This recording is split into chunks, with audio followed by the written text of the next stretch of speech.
Thinking in the way, we may name the following two subcategories in the broad generalization of environmental factors.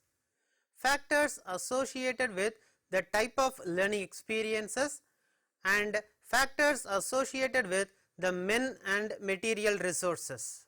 Factors associated with the type of learning experiences. The type of changes or modification to be aimed in the learner's behavior depends much on the type of learning experiences and training received by him for this purpose. The nature of the learning experience. The learning is influenced by the nature of the subject material and learning experiences presented to the learner like below. Whether the nature of the learning experiences is formal or informal, incidental or organized, direct or indirect, etc. Whether the learning experiences are suitably selected on the basis of the principle of child-centeredness, principle of activity, age, grade and experiences of the learner, etc. Whether the learning experiences are suitably organized for the attainment of desired educational objectives or not. The methodology of learning experiences. In learning, much depends upon the methods, techniques and approaches employed for the teaching and learning of the selected contents and learning experiences. Let us weigh the truth of this statement from various angles. Linking of the new learning with the past. The quality of the result in learning depends much on abilities of the teacher and the learner to link the present new learning with the past experiences of the learner. Past experiences help the learner to assimilate and understand the new learning by providing success as well as cementing force for this purpose. Correlating the learner in one area to the other. Correlation facilitates the task of learning as it allows maximum transfer of training or learning from one area to another. Accordingly, one can expect good results in learning if learning experiences are given in view of seeking correlation among the different subjects or areas within the branches or experiences of the same area and with the real life happening and situation. Utilization of maximum number of senses. Senses are said to be the gateway of knowledge and consequently the results in learning are very much influenced by the nature and type of the utilization of one's senses for the acquisition of learning experiences. A learner who learns through the utilization of his maximum senses like sense of light, hearing, touch, smell, taste and also tries to learn by doing the things himself does always reach at an advantageous point. Provision of work revision and practice. Review and practice always brings good results in the achievements of learning. A learner who makes use of sufficient drill work, practice work, revision and review of his learning can be expected to harvest a good yield in terms of its good retention, reproduction and utilization at the proper time. Provision of proper feedback and reinforcement. The learning yields are much dependent upon the nature and quality of the feedback and reinforcement provided to the learner in his learning task. One must be acquainted with the progress of his learning in terms of his strength and weakness, and remedial action if needed may be taken at the proper time. The knowledge of the results and progress may work well for providing immediate reinforcement to the learner. In addition to it, the learning process can be suitably designed if we take due care for the planning of proper reinforcement schedules. The results are unmatchable, so much so as a simple reinforcement technique in the shapes of approval of the learning response like nodding the head, smiling, saying goodbye, etc. bring a magic in terms of learners' interest and achievement. The selection of the suitable learning methods and teaching. There are sufficient methods and number of good techniques available for the teaching and learning. The results in learning are always influenced by the nature and quality of the methods and techniques employed for the teaching and learning of a particular content, subject matter or learning experiences like those given below. Whether or not methods and techniques are helpful in learning at memory, understanding or reflective level, whether or not these are teacher dominated, learner centered or allows useful teacher pupil interaction, is it possible to proceed on the path of self learning through them? The factors associated with the men and material resources. A learner is helped by the available resources for bringing desirable changes in his behavior. How effectively such changes will take place in his behavior depend much on the quality and management of these resources. Certain factors which affect learning may be listed in the following manner. Quality of the teacher in terms of his mastery over the subject matter, teaching skills, rich experiences and teacher-like qualities and behavior. Socio-emotional climate available in the institution in the form of teacher-pupil relationships, pupil-pupil relationships and school-staff relationships and the like. Availability of appropriate learning material and facilities like teaching learning aids, textbooks, library and laboratory facilities, project works. Availability of proper conducive environment and learning situations like proper sitting arrangement, calm and peaceful environment, management and control of the factors leading to distraction, cooperative and competitive group situation, congenial learning environment at home, provision of proper change, rest and recreation, and provision of opportunity for creativity and self-expression. Some other environmental factors that affect learning. Heredity. Children of bright parents tend to be bright and the children of very inferior parents are often inferior. Though heredity follows the principle of regression that says that traits when passing from parents to children tend to move towards the average. The genius son of a genius father is as very rare thing. Again, there is a tendency among the offspring to be higher in the traits in which their parents are low and lower in which their parents are high. They move towards the average, that is, they regress. The reason for not showing consistency in the attainment is due to the complex nature of heredity, as heredity of a child is not solely determined by his immediate parents but from all his forefathers and ancestors. Apart from this, heredity plays an important role in motivating and deciding the future course of learning according to the status of the family and heredity characteristics. Let me see an example. Well-known cricketers Yuvraj Singh and Mohammad Kaif got full support from their family.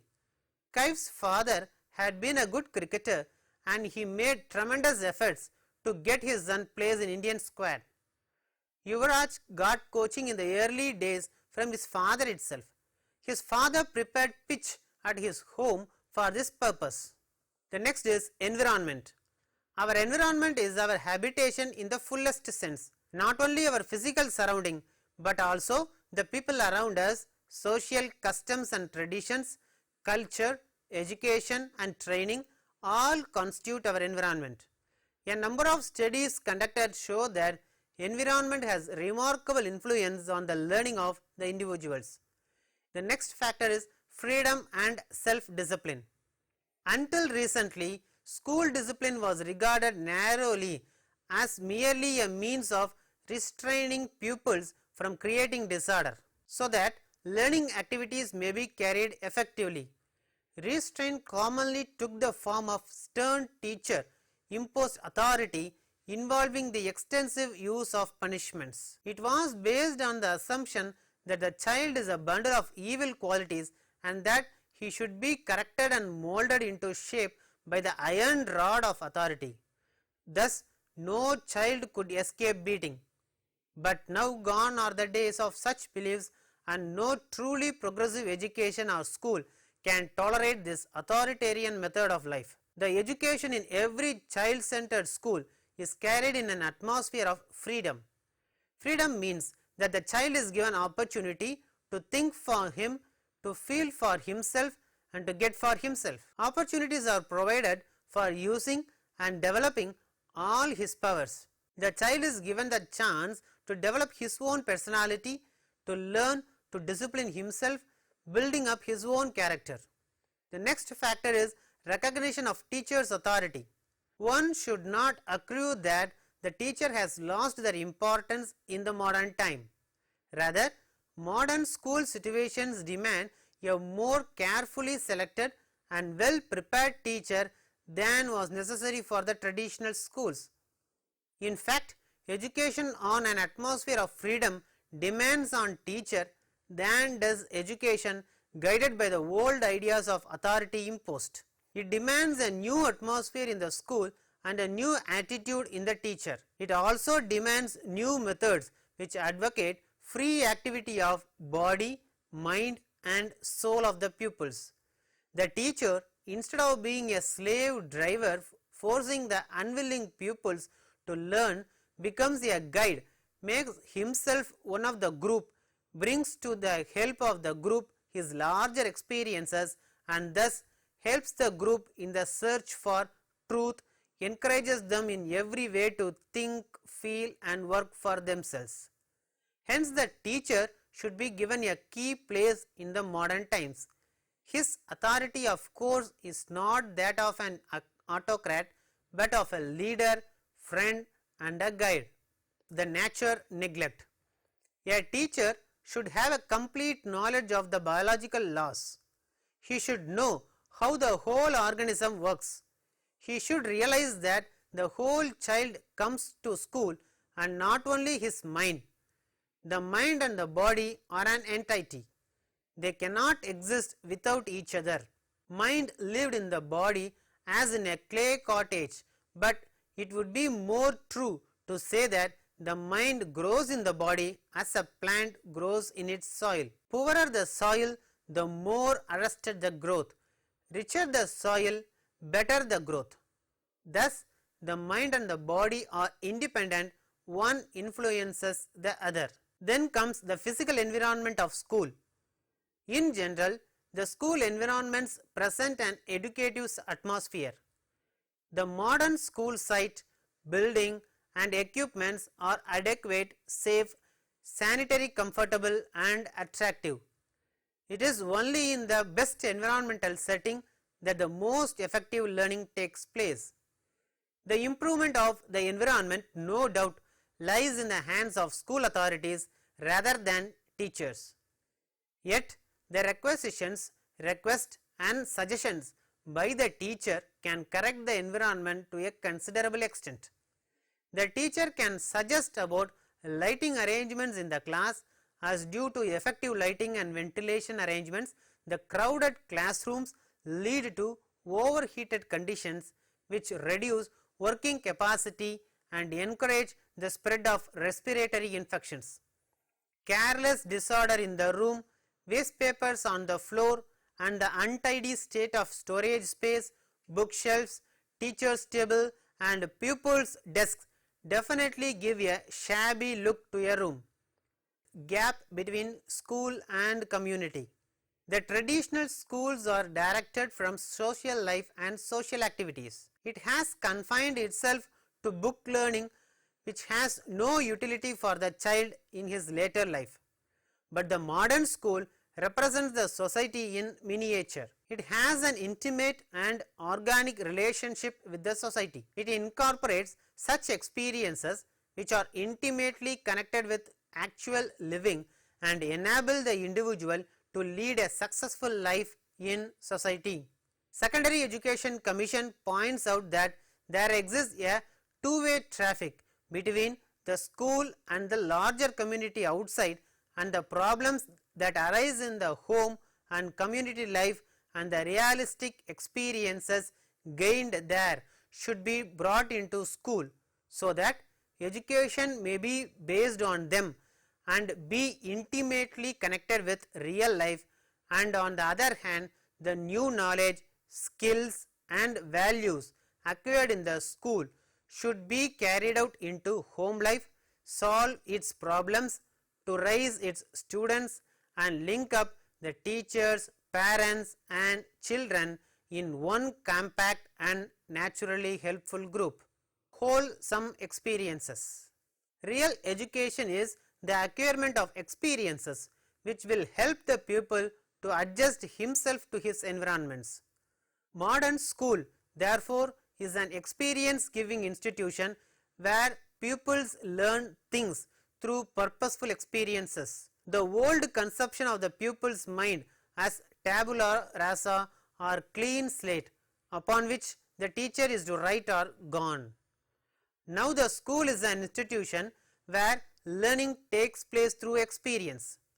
The importance of an experience will be recognized by the child only when it responds to his needs, and once the child feels its importance, he will really be interested in it.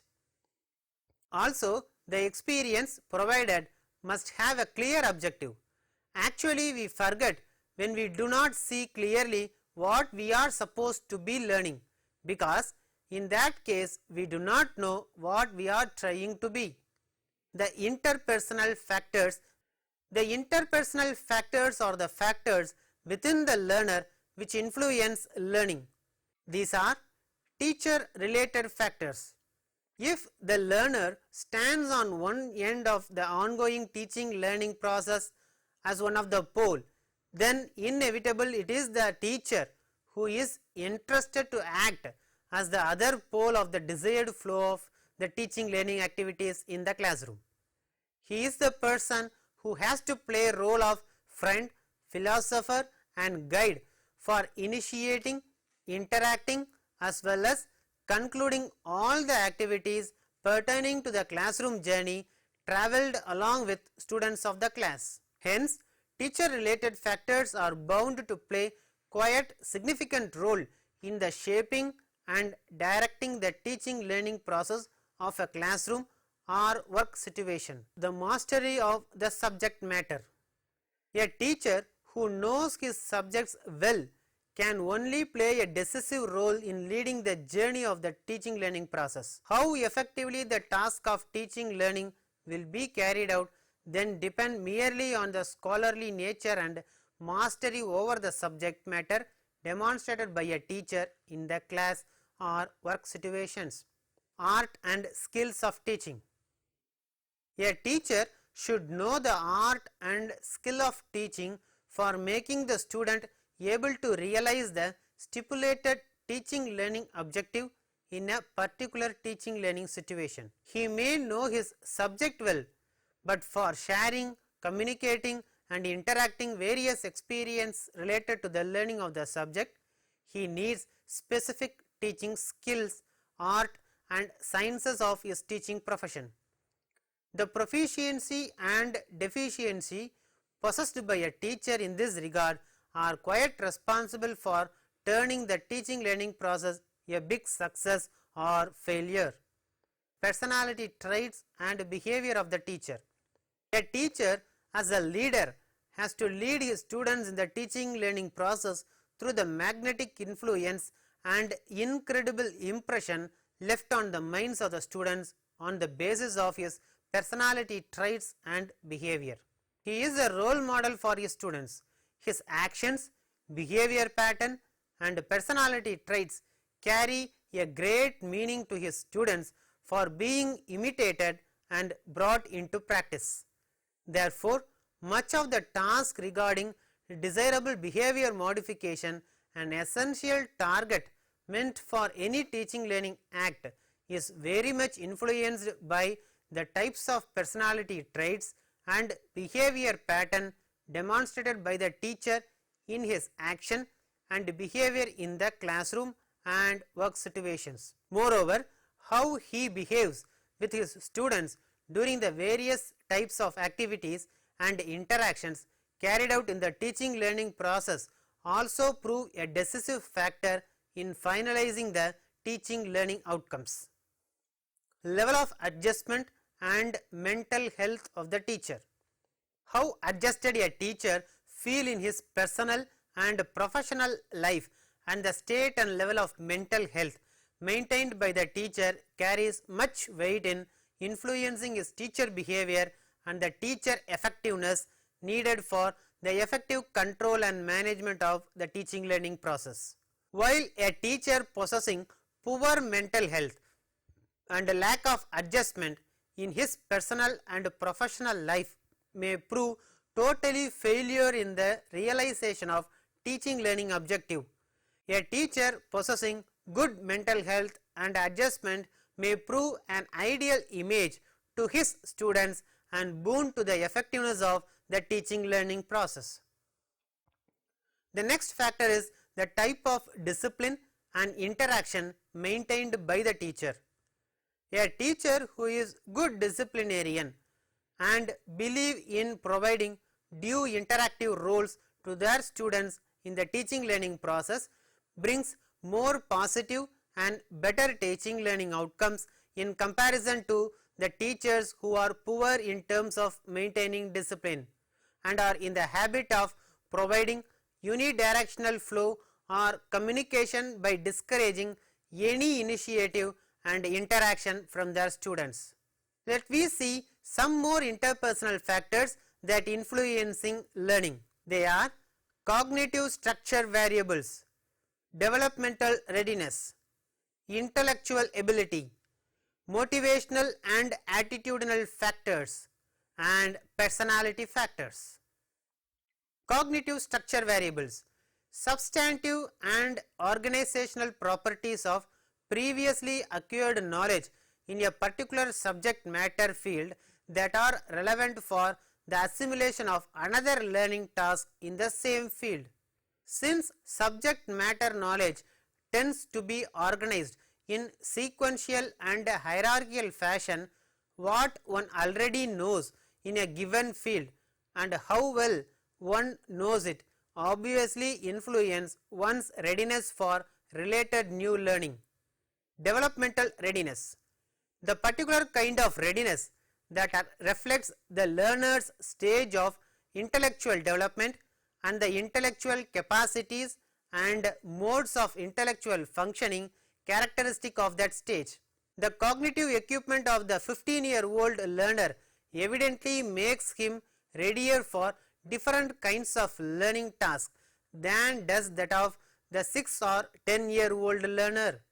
Intellectual ability, the relative degree of the individual's general scholastic aptitude or the general intelligence or brightness level and his relative standing with respect to particular differentiated or specialized cognitive abilities.